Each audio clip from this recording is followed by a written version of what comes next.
Hello friends, स्वागत है आप सबको हमारे प्लेटफॉर्म टॉपर्स एकेडमी पॉइंट में। तो चलिए देखते हैं, आज का जो क्लास है वो बहुत ही इम्पोर्टेंट क्लास है और सारे के सारे एनसीईआरटी और एससीईआरटी बेस्ड क्वेश्चंस लिया गया है, जो कि बहुत सारे एग्जाम में पूछे हुए हैं, है ना। रेलवे से लेकर बीपीएससी और बिहार पुलिस से लेकर बिहार दरोगा, बहुत सारे मतलब जो भी एग्जाम्स होते हैं one day exams friends, GK GS based सारे के सारे पूछे क्वेश्चन है। तो बिना देर किए हम देखेंगे आज का पहला क्वेश्चन क्या कह रहा है कि सफेद सोना यानी व्हाइट गोल्ड किसे कहा जाता है। सफेद सोना किसे कहा जाता है? ऑप्शन है चांदी, प्लेटिनम या फिर कपास को। सफेद सोना किसे कहा जाता है? राइट जवाब जो होगा ऑप्शन नंबर सी होगा, कपास को सफेद सोना कहा जाता है। अगला क्वेश्चन है कि भारत का केंद्रीय बैंक कौन सा है? भारत का जो केंद्रीय बैंक है वो कौन सा है? State bank of India, Punjab national bank, भारतीय रिजर्व बैंक या फिर बैंक ऑफ बड़ौदा। तो आप लोग कमेंट बॉक्स में कमेंट करके फटाफट जवाब दीजिएगा और रिवीजन लगातार करते रहिएगा। तो इसका राइट जवाब जो हो जाएगा ऑप्शन नंबर सी, भारतीय रिजर्व बैंक, यानी कि आरबीआई जो है भारत का केंद्रीय बैंक के रूप में काम करता है। अगला क्वेश्चन है, डिस्कवरी ऑफ इंडिया के लेखक कौन है? डिस्कवरी ऑफ इंडिया के लेखक कौन है? ऑप्शन है महात्मा गांधी, सरदार पटेल, जवाहरलाल नेहरू या फिर Maulana Azad. Discovery of India के लेखक जो होंगे friends, option number C Jawaharlal Nehru हो जाएंगे, जो कि डिस्कवरी ऑफ इंडिया के लेखक माने जाते हैं, है ना। अगला क्वेश्चन, लोहे पर जंग लगना किसका उदाहरण है? लोहे पर जंग लगना किसका उदाहरण है? ऑप्शन है ऑक्सीकरण, उपचयन, बहुलीकरण या फिर जस्तीकरण, है ना। तो लोहे पर जंग लगने से बचाने के लिए जस्तीकरण कहते हैं, यानी कि गैर करते हैं। और जो लोहे पर जंग लगता है वो ऑक्सीकरण अभिक्रिया के तहत आता है ना। तो इसका राइट जवाब होगा ऑप्शन नंबर ए, है ना। आगे देखेंगे, अगला कह रहा है विश्व का सबसे बड़ा डेल्टा सुंदरबन डेल्टा है, कौन है? सुंदरबन डेल्टा। पहला क्वेश्चन आपके क्वेश्चन से ही हो गया कि विश्व का सबसे बड़ा डेल्टा जो है वो सुंदरबन है, और वो डेल्टा कहाँ पाया जाता है, कहाँ स्थित है?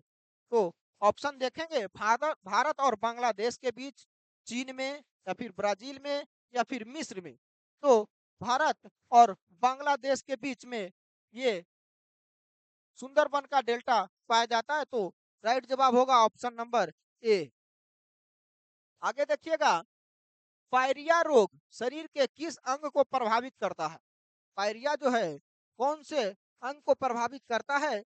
इसका राइट जवाब हो जाएगा ऑप्शन नंबर बी, मसूड़े, है ना।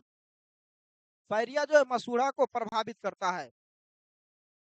आगे है, भारत भारतीय संविधान में कुल कितनी अनुसूचियां हैं? भारतीय संविधान में कुल कितनी अनुसूचियां हैं?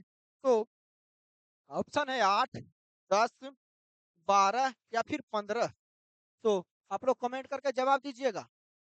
भारतीय संविधान में कुल अनुसूची जो है वो 12 है ना। अनुच्छेद कितना है वो कमेंट बॉक्स में आप जवाब का इंतजार रहेगा, आप लोग जवाब कीजिएगा। आगे है, सौर मंडल का सबसे बड़ा उपग्रह कौन सा है?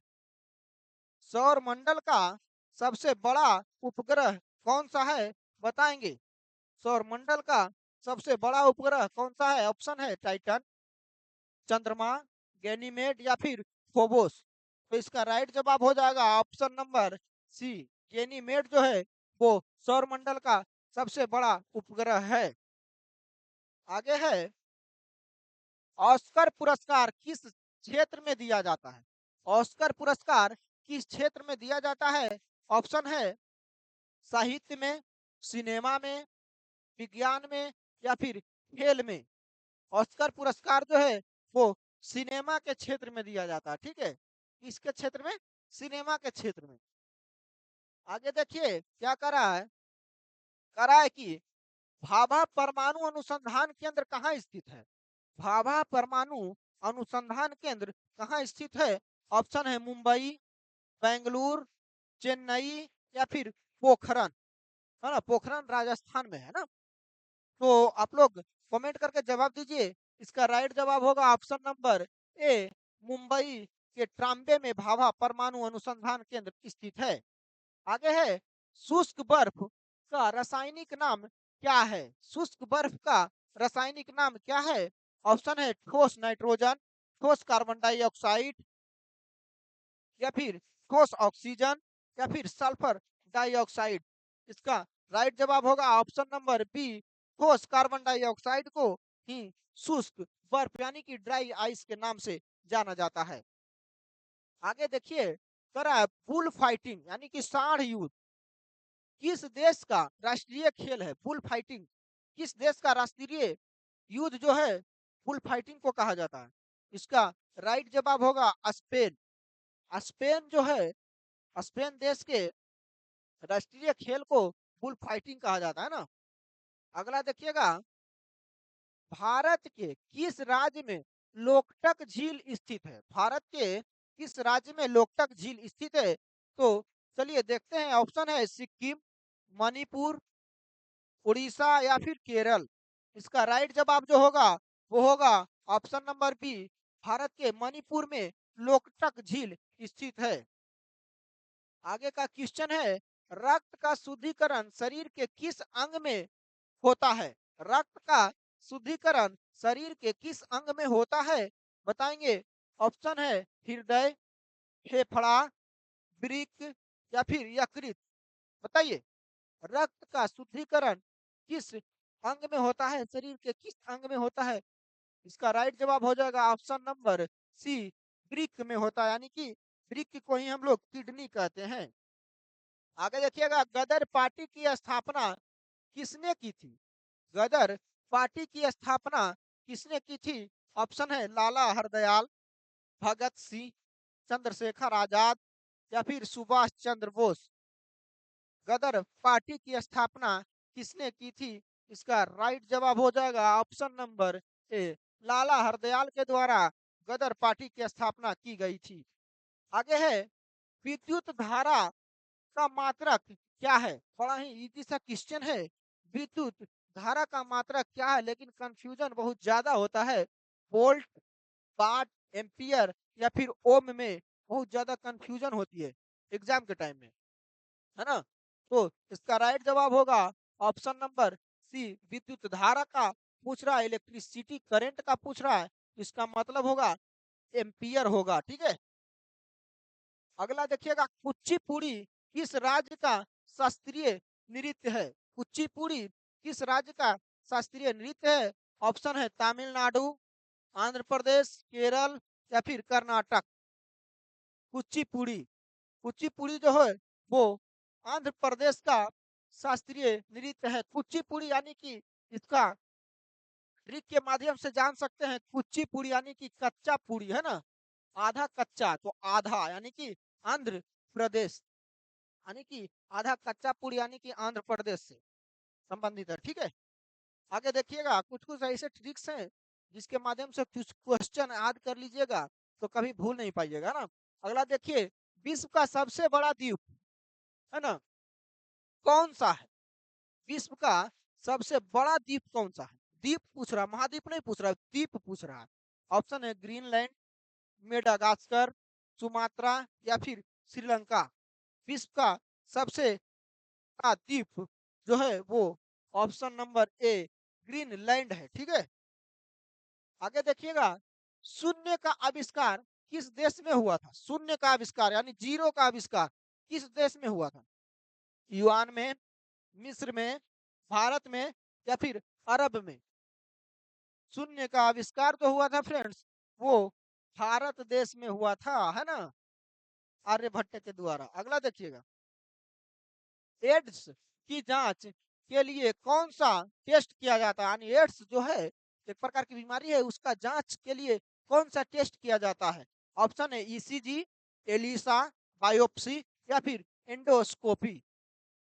एड्स के जांच के लिए कौन सा टेस्ट किया जाता है? तो इसका राइट जवाब हो जाएगा ऑप्शन नंबर बी, एलिसा जांच किया जाता है एड्स की बीमारी को पता लगाने के लिए। और ईसीजी जो है वो हृदय की धड़कन के लिए है, बायोप्सी जो है वो कैंसर के लिए है, और एंडोस्कोपी किस लिए है? आप लोग खुद कमेंट करके कमेंट बॉक्स में हमें जवाब दीजिएगा, है ना। आगे देखिए करा है कि भारतीय राष्ट्रीय कांग्रेस के प्रथम अध्यक्ष कौन थे? भारतीय राष्ट्रीय कांग्रेस के प्रथम अध्यक्ष कौन थे? तो ऑप्शन है ए ओ ह्यूम, व्योमेश चंद्र बनर्जी, दादा भाई नौरोजी, या फिर गोपाल कृष्ण गोखले, है ना। भारतीय राष्ट्रीय कांग्रेस के जो प्रथम अध्यक्ष थे वो थे Vyomesh Chandra Banerjee. Option number B right जवाब हो जाएगा। आगे देखिएगा, पीला ग्रह किसे कहा जाता है? पीला ग्रह किसे कहा जाता है? इसका राइट जवाब होगा ऑप्शन नंबर बी, शनि को पीला ग्रह के रूप में जाना जाता है। अगला क्वेश्चन है, फटाफट अंदाज में देखेंगे, भारत का प्रवेश द्वार किस शहर को कहा जाता है? भारत का प्रवेश द्वार किस शहर को कहा जाता है? तो इसका राइट जवाब जो होगा ऑप्शन नंबर डी होगा, मुंबई। हमारे टेक्नीशियन साहब को मुंबई भेज देना चाहिए क्योंकि बड़ा बिजी रहते हैं। अगला क्वेश्चन देखिए, कह रहा है प्रकाश वर्ष किसकी इकाई है? प्रकाश वर्ष किसकी इकाई है? ऑप्शन है समय की, खगोलीय दूरी की, प्रकाश की गति की, या फिर ऊर्जा की। प्रकाश वर्ष जो है वो खगोलीय दूरी की इकाई है। ऑप्शन नंबर बी राइट जवाब हो जाएगा। आगे का क्वेश्चन है कि सांची का स्तूप किसने बनवाया था? सांची का स्तूप किसने बनवाया था? ऑप्शन है चंद्रगुप्त मौर्य, अशोक, या फिर बिंबिसार, या फिर इसमें तीन ही ऑप्शन लिखा गया है, तो चौथा कर दीजिए नन ऑफ दिस, है ना, नन ऑफ दिस कर दीजिए। तो इसका राइट जवाब जो हो जाएगा ऑप्शन नंबर बी, है ना। सांची का स्तूप जो बनवाए थे वो अशोक के द्वारा बनवाया गया था। तो ठीक है, इसी प्रकार से लगातार बने रहने के लिए हमारे चैनल को सब्सक्राइब कीजिए। अच्छा अगर कंटेंट लगता है तो लाइक कीजिए, दोस्तों के पास शेयर कीजिए, और रेगुलर रिवीजन करने के लिए हमारे बैच से जुड़िए। और मिलते हैं फिर नेक्स्ट वीडियो में, नेक्स्ट क्लास में। तब तक के लिए धन्यवाद।